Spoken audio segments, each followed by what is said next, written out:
Bismillahirrahmanirrahim. Assalamualaikum warahmatullahi wabarakatuh.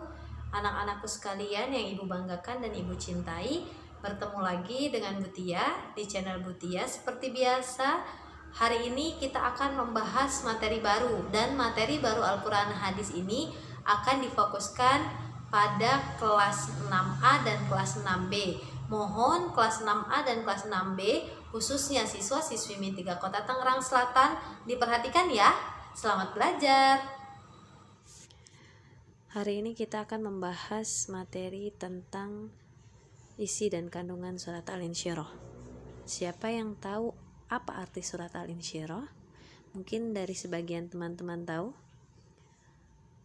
Surat Al-Insyirah mempunyai arti melapangkan atau lapang dada.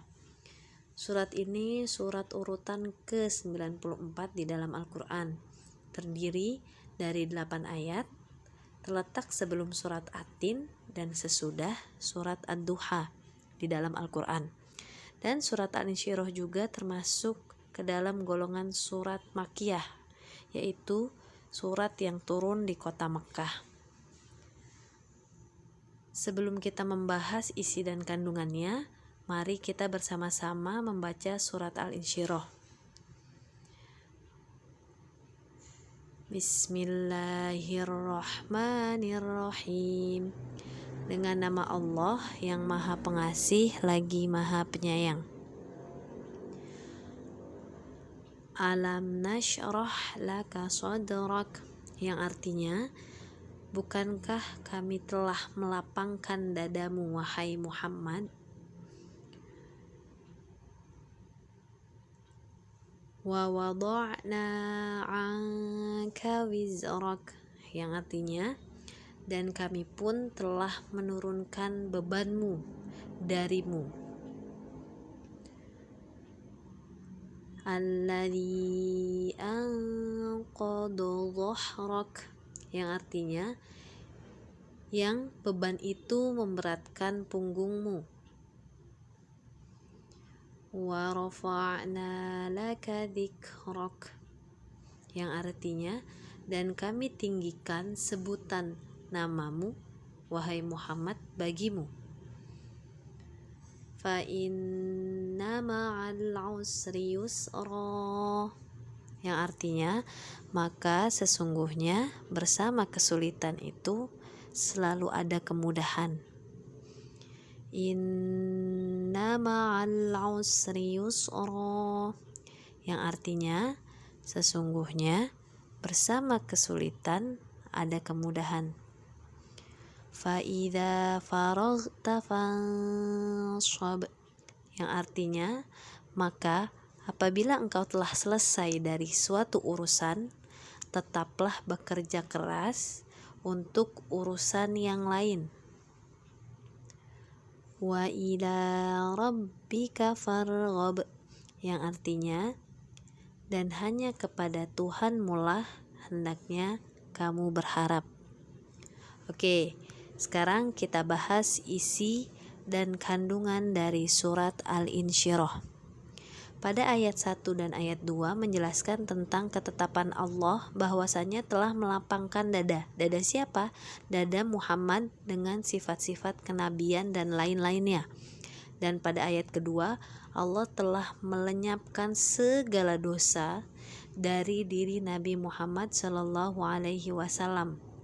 Dengan demikian, Allah telah menjaga kesucian Nabi Muhammad SAW dari segala dosa.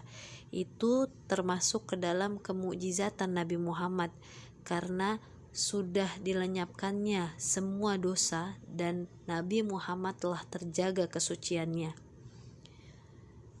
Pada ayat ketiga, Allah telah menghilangkan beban yang ada di punggung Rasulullah SAW, yaitu kesusahan dan kesulitan yang dideritanya selama menjalankan tugas kerasulan yang telah dilenyapkan oleh Allah Subhanahu wa Ta'ala, dan oleh Allah diganti dengan kenikmatan. Ayat keempat, Allah meninggikan nama Nabi Muhammad SAW bersama dengan asma Allah, seperti nama Nabi Muhammad disebut bersama asma Allah di dalam adzan, iqamah, tasyahud, khutbah, dan lain sebagainya. Dalam ayat kelima dan ayat keenam, Allah menjelaskan bahwa setelah kesulitan atau kesusahan itu pasti diikuti oleh kemudahan pada akhirnya.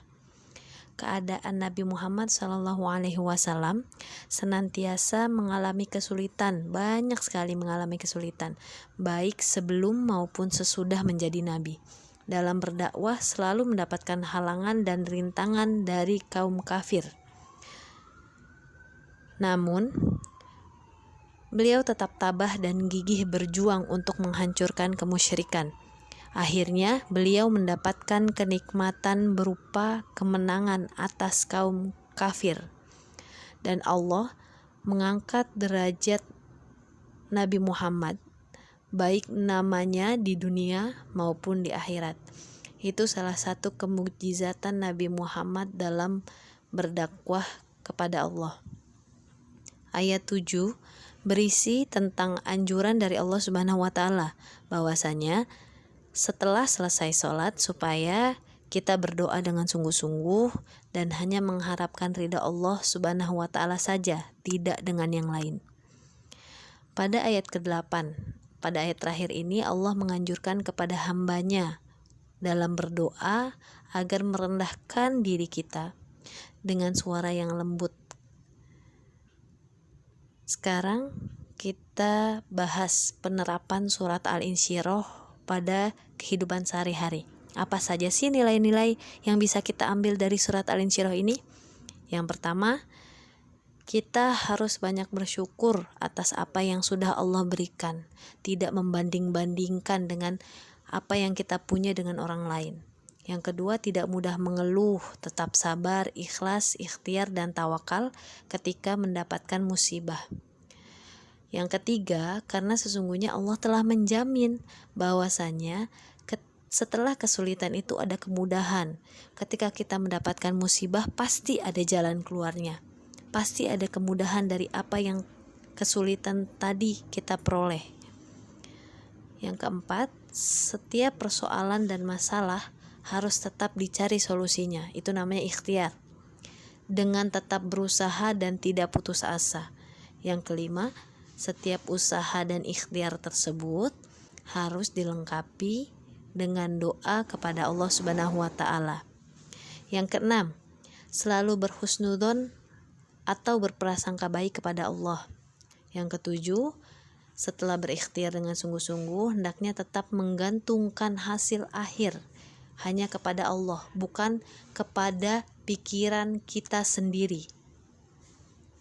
Mungkin itu saja yang dapat Ibu berikan. Semoga bisa digunakan di kehidupan sehari-hari. Tetap semangat belajar di rumah ya. Assalamualaikum warahmatullahi wabarakatuh.